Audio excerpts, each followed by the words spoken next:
wanted to talk a little bit about anxiety because when I was first diagnosed, I think it was around 2016, I didn't understand what was happening to me. I really didn't.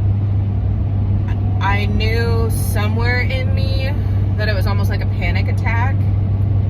I had several moments where I was just so overwhelmed that it was unexplainable. Like, I couldn't get out of that feeling of overwhelm. And it's a mixture of oppression and tightness and like body, like your physical body rigidity, and your mind can't think or process or anything. And I was eventually diagnosed with depression and anxiety. I was put on medication, and at the time I thought I could manage it. I didn't think I needed a counselor.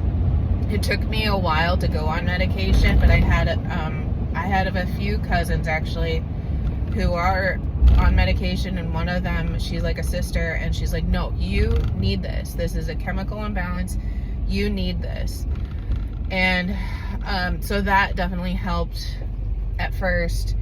And then when my marriage started falling apart, I sought out counseling because I thought that it was something wrong with me, that I wasn't understanding or doing something right, or this situation was not what I thought it was. I needed someone to help me understand it. And my husband did go with me for a little bit, but once things started not going his way, he stopped going. If you are someone that kind of identifies with those emotions, that tightness, that inexplainable feeling of just like, I can't handle this, how am I going to handle this, and there's just too much going on, and like you can't explain it. It could be anxiety, and there are certain things that are going to trigger it more than others.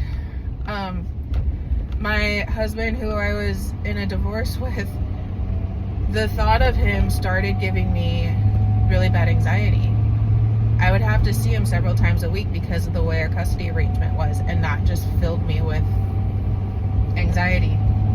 Conflict gets me, and it took someone else to point it out that conflict is a real stressor for me. I guess maybe that's one way to look at anxiety, and inexplainable stress.